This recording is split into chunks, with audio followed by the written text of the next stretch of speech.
हमारा क्वेश्चन है HTET PGT physics 2019 का प्रीवियस ईयर क्वेश्चन है।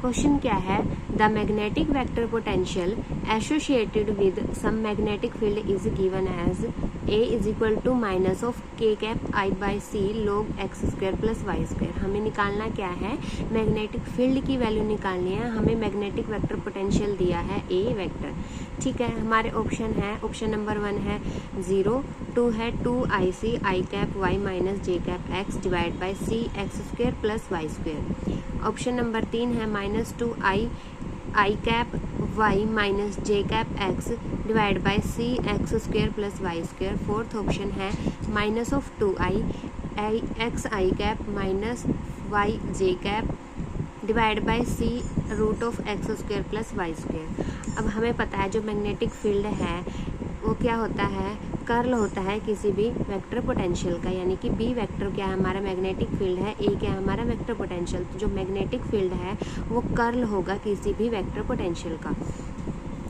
जो कर्ल है कार्टेशियन कोऑर्डिनेट में वो होता क्या है, del cross A is equal to curl A z by curl y minus of curl A y by curl z i cap plus curl A x by curl z minus of curl A z by curl x j cap plus curl A y by curl x minus curl A x by curl y k cap. अब हमें पता है जो ए vector है उसकी value क्या होती है, A x along x y z axis A x i cap plus A y j cap plus A z k cap.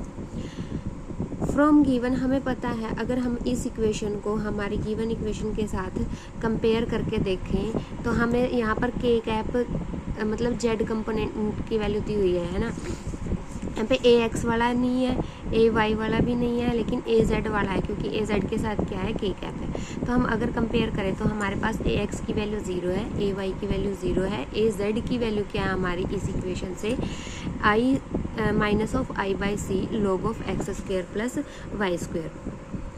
अब हमें क्या करना है, हमें A z by A curl A z by curl y curl A y by curl z curl A x by curl z curl A z by curl x, इन सब की value चाहिए। सबसे पहले हम देखेंगे curl A y by curl z, इसकी value क्या आएगी। अब जब हम इनको सोल्व करेंगे इसकी वैल्यू 0 होगी।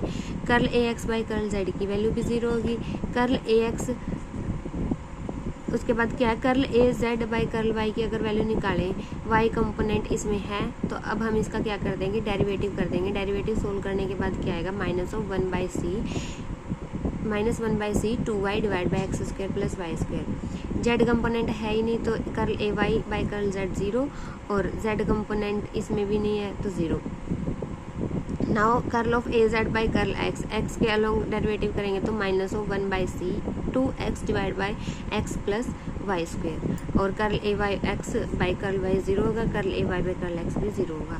तो अब हम इस जो हमने ये डेरिवेटिव निकाले हैं इनकी वैल्यू हम किस में पुट करेंगे, B vector is equal to curl of A vector. तो वैल्यू पुट करने के बाद हमारे पास क्या आएगा, B vector is equal to minus of 1 by c 2y x square plus Y square minus 1 by c 2x divide by x square plus Y square. इसको solve करेंगे तो हमारे पास क्या आएगा, -2I by c x j cap minus y i cap divide by x square plus Y square, जो क्या है हमारा ऑप्शन नंबर 2। यहाँ पे ये 0 क्यों है, क्योंकि हमारे पास सिर्फ x और y कंपोनेंट है, z कंपोनेंट नहीं है। तो हमारा ए एक्स ए वाई 0 होगा, ए जेड जब निकालेंगे ए जेड y के अलोंग डेरिवेटिव करेंगे और x के अलोंग डेरिवेटिव होगा, क्योंकि हमारा जो ए जेड है वो माइनस का 1 by C log of x square plus Y square, यहाँ पे सिर्फ x और y कंपोनेंट है, ठीक है।